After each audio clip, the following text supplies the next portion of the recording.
Private Lender Podcast, episode 113. The Private Lender Podcast quote of the day comes to us from Yogi Berra, who said, "A nickel ain't worth a dime anymore." This is the Private Lender Podcast, the show that shares practical advice and know-how for new and seasoned lenders, from private mortgages on single-family houses to joint ventures on commercial projects and beyond. Discover details about investment vehicles that you won't find at your local bank or online broker. Listen and learn from private lenders and real estate investors, as well as from professionals and entrepreneurs, as they share the details, strategies, and the insight that allows for successful and prosperous lending. Now, get ready to increase your ROI. Here's your host, Keith Baker. Well, hello there, everyone, and greetings from the energy capital of the world, Houston, Texas. And welcome to episode 113 of the Private Lender Podcast. I'm your host, Keith Baker, and I'd like to thank you for listening and sharing your time with me today. Look, guys, if you're looking for practical tips and advice on private lending or how to build and maintain wealth without banks or Wall Street, then you are in the right place. And if you want to put the power of a bank in your retirement account, you should probably pull up a chair. But if you want to learn from my mistakes so you can avoid them and save yourself thousands of dollars and probably heartache, lots of heartache in the process, well, then pour yourself a drink, my friend, because this podcast is just for you. How's it going, Lender Nation? Wow, here we are, beginning of the fourth quarter of 2020, which is arguably been the most bizarre year in recent history. I hope you are well and that you're doing more than just surviving in this coronavirus that's filled with pandemic fear, politics, and sensational media coverage, because even the Weather Channel had to really go sensational during the hurricanes to compete with all the shit that's going down with, in the news, fake or real, doesn't matter. There's a lot of crazy headlines. So anyhow, I hope you guys are doing well. This, these last 3 months, I haven't hit I've hit a few of my goals, but nowhere near as many as I had hoped. So, I'm trying not to beat myself up about it and just reassess and, move forward. We got to pivot. These things happen. That's part of life. That's it. So anyhow, all right, back to pouring yourself a drink and pulling up that chair. And I want you to take that drink. I want you to set it down on the easy button to begin your private lending journey. And what's that? And that is simply go to, I forgot my own podcast. Go to privatelenderpodcast.com/Inc, I-N-K, and you can learn about an easy way to come in behind a hard money lender who only lends in their backyard of the greater Houston, Texas area in a state that has non-judicial foreclosure process, which takes about 2 to 3 months. And there's no redemption period. And the best part is there's deficiency judgments are allowed. Like I said, go to privatelenderpodcast.com/Inc and hit the easy button to begin your private lending journey by letting Paul and the folks at Inc. Lending vet the loan for you on a property in a lender-friendly state and to service it for you as well. I also have a bit of an announcement, or actually it's really, I guess it's a re-announcement. And things have gotten, so crazy for all of us here on planet Earth. But I wanted to say that I'm proud that I'm finally stepping into the 21st century. After being asked by a few listeners, I'm embarrassed to announce that I had forgot that I'd previously created a Facebook group for the Private Lender Podcast. And I haven't pushed it forward, and I just left it to die. I mean, prime example, I just let a guy in who filled out, answered the questions 6 weeks ago. He applied 6 weeks ago. No! And thank you, Homer.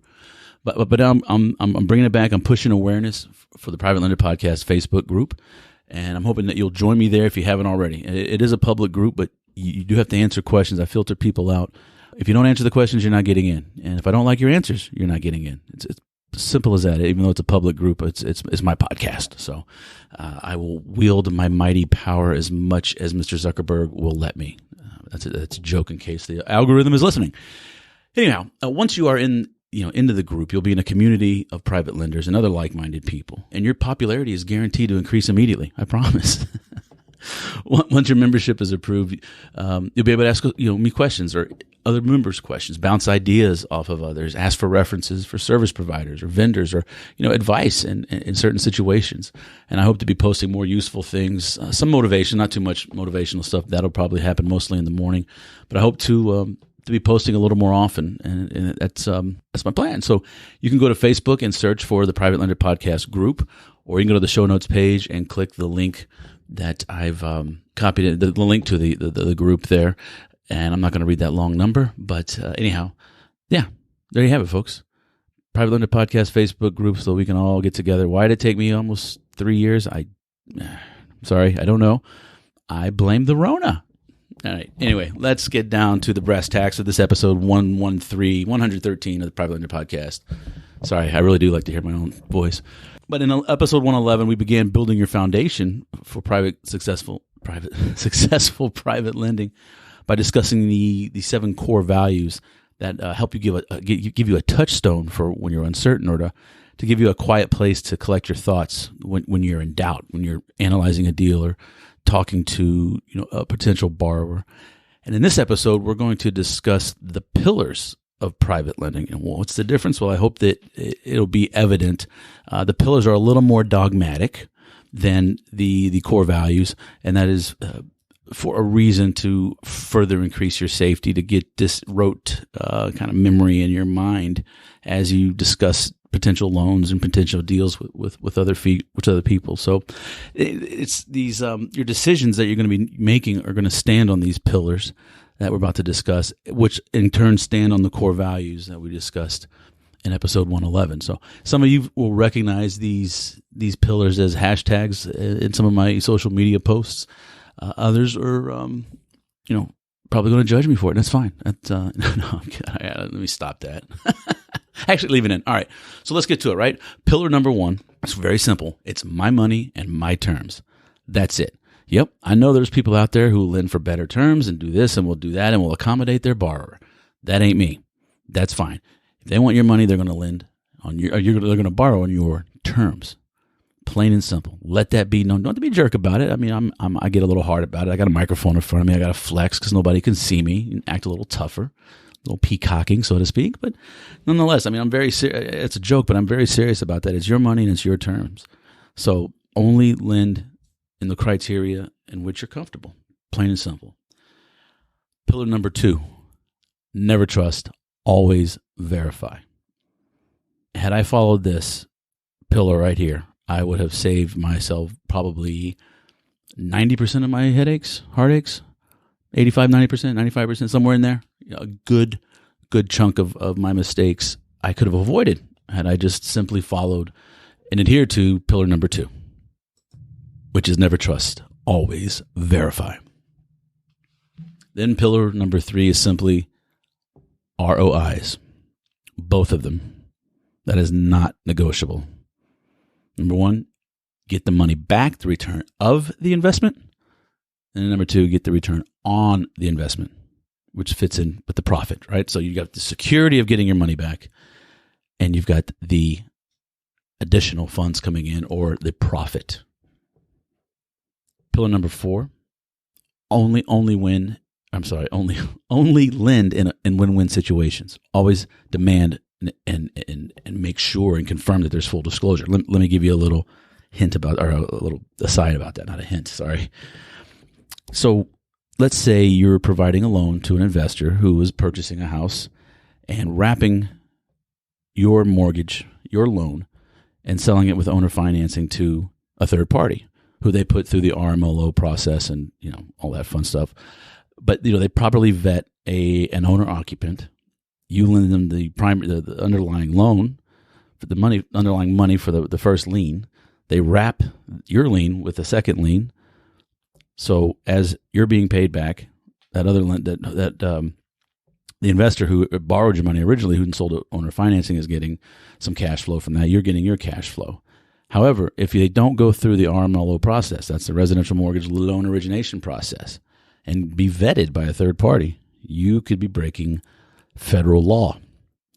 Yeah, I believe it's called Dodd-Frank. So you want to make sure that it's always win-win-win. I've been in situations where I've pulled the plug and said, no, I'm not going to lend because the person, seller, owner financing did not want to disclose my underlying first position lien. That's just shady. So, and believe it or not, the loans I've done with Landon for owner financing, it's never been a problem for him. He tells them right up front, he's like, look, I'm going to borrow money. I'm going to buy this house, and I'm going to wrap that note, and I'll sell it to you. I'll be your bank. Boom. I just insist that they get that in writing. I want to see it in closing, that they acknowledge that there is an underlying lien. They know about it. If they go into default, they're going to lose the house. Or if that secondary lender, that second note holder, if they default, the investor defaults, and the people in the house still lose. So as long as they're comfortable with that and they trust that your borrower, then I say go for it. But because it's full disclosure, they've been given all the facts, they can make a decision, an adult decision for themselves. Plain and simple. So that's number 4. Win only. Always full disclosure. Pillar number 5 this is more, it's not so much for private lending. It's just, I found it to be a good life guide, basically. And that's never, ever lend to a friend or family member who's in need. Don't lend them money with the expectation of getting paid back, but rather give them what you're able to. Right? Maybe it's the full amount. That's great. Maybe you can give it to, but give without the expectation of being paid back. And that will save your Thanksgiving, your Christmas, or whatever holidays that you celebrate. It's just good practice. And a lot of people who I know are decent people who are also, some are very successful, others successful in other ways, not without money, not with money, but all of them sort of follow this guideline, is to never lend to a friend or a family member in need, but give to them what you can without the expectation of being repaid. And the 6th pillar is toward the end. I remember I said pillar number 2 would have saved me about 90% of my heartache and losses. But this one, number 6, is honor the contract, but do not hesitate to begin the foreclosure process if the other side does not honor the contract. Right? This is tough for some people. It was for me too, because you feel bad for people. You want to give them the benefit of the doubt. It's you don't want to be an asshole. I mean, let's say what it is, right? But at the same time, I've honored that contract. They have not. And as long as there's full disclosure and everything, they know what can happen. So the second they are in default, then the foreclosure process begins, because I can always, I or the trustee or the lawyer, whatever, I can stop that trustee sale, that auction, right up until it happens. It's very easy to stop the foreclosure process once it's begun. And it also shows that to your borrower, look, I mean business. If you're not going to honor the contract, then I'm going to get that house, just like the contract says. So, okay, so let's recap on this, right? I'm going to go through I'm going to go through the 7 core values, and then I'm going to go through the 6 pillars that we went to and wrapped all this up and hopefully put a nice little bow on top of it for you lovely people out there in Lender Nation. The first core value is safety, the return of the investment. Second core value is the return on the investment, or the profit of the investment. Core value number 3, integrity to you, and to others, but yourself as well. 4, discipline. 5, creative initiative. 6, taking responsibility for everything. That's accountability. Always be learning more. Always learn more. Don't ever stop learning. And upon those values will stand the following pillars. It's my money, my terms, or your money, your terms. Never trust, always verify. Number 3, the ROIs, both of them. Demand it. You're going to get your money back and you're going to get your profit. That's how you operate. That's how you roll. 4, win only. Full disclosure every time. And pillar number 5, never lend to a friend or a family member in need, but rather give what you can. And the 6th pillar is to honor the contract, but do not hesitate to take action to begin the foreclosure process. It can be easily stopped if the borrower makes good, but do not hesitate. Trust me on this one. Do not hesitate to initiate foreclosure. Honor the contract, always honor the contract, but be especially quick when the other party does not. Okay, remember, if you want to lend money, the easy way, go to privatelenderpodcast.com/Inc. to learn more about working with the good folks over at Inc., Paul and whatnot, lending to real estate investors in the greater Houston area in a very lender-friendly state. And don't forget my re-announcement of, to join the Private Lender Podcast Facebook group, where you can connect, learn, get some inspiration, and have discussions with like-minded folks just like yourself. And I don't charge money for the show, but there is a cost, and I'd be extremely grateful if you would help me drive awareness to get the word out by leaving me an honest rating and review over at iTunes, Google Podcast, or whatever platform that you're using right now to hear my voice. It's a very fast and simple task, and I personally believe it's a small price to pay for the value that you heard today. I mean, you got laid the foundation out in front of you, man. 13 pieces, there it is. Anyhow.